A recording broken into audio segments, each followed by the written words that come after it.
ஆண்டவரும் இரட்சகருமாகிய இயேசு கிறிஸ்துவின் நாமத்தில் மீண்டும் உங்கள் யாவருக்கும் என் அன்பின் வாழ்த்துக்கள்.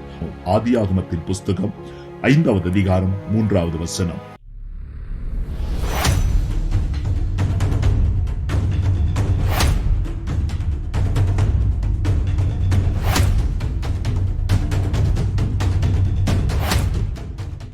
ஆதாம் 130 வயதான போது தன் சாயலாக தன் ரூபத்தின்படியே ஒரு குமாரனை பெற்று அவனுக்கு செத் என்று பெயரிட்டார்.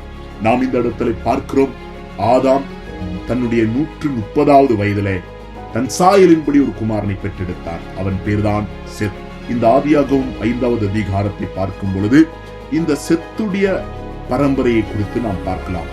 ஆதாமின் பேர் பட்டியலில் இருந்து அங்கே செத்துக்கு பிறகு அநேக அங்கே பெயர்கள் வருகிறதை நாங்கள் பார்க்கின்றோம். அங்கே காயினுடைய பெயர் இந்த பரம்பரையிலே அங்கே வராமையை நாங்கள் பார்க்கின்றோம்.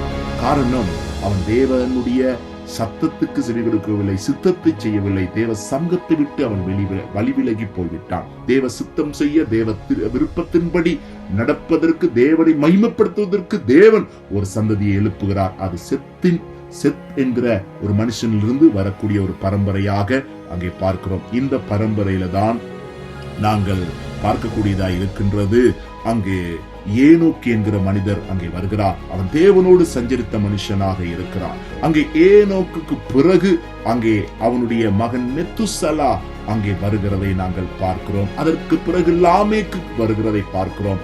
அதன் பிறகு நோவா என்கிற ஒரு மனுஷன் வருகிறதை பார்க்கிறோம். பாருங்கள், தேவனுக்கு ஒரு மனுஷன் கீழ்ப்படியும் பொழுது அந்த சந்ததியிலிருந்து வரக்கூடிய சந்ததிகள் அபிஷேகம் உள்ள, ஆசீர்வாதம் உள்ள, தேவனுடைய காரியங்களிலே முன்னிலையில நிற்கக்கூடிய ஒரு சந்ததி உருவாகிறதை பார்க்கிறோம். இந்த பூமியிலே இருக்கிற மனிதர்கள் பாவத்திலும் அந்தகாரத்திலும் போய் இருக்கும் பொழுது ஒரு நீதிமானை வேதம் தெளிவாக காண்பிக்கிறது. அந்த நீதிமானின் பேர்தான் நோவா. ஆம் பிரியமானே, நோவா இந்த செத்தின் பரம்பரையிலிருந்து வருகிறார். ஆக நீங்கள் கர்த்தரோடுள்ள உறவில, அந்த விசுவாசத்தில, அர்ப்பணிப்பில, கீழ்ப்படிதலே சரியாக நிற்கும் பொழுது உங்கள் சந்ததியிலே ஆண்டவர் இப்படிப்பட்ட நீதிமான்களை எழுப்புவார். அவர்களை கொண்டு கர்த்தர் தேசத்திலே பெரிய காரியங்களை செய்வார். ஆமென், ஆமென்.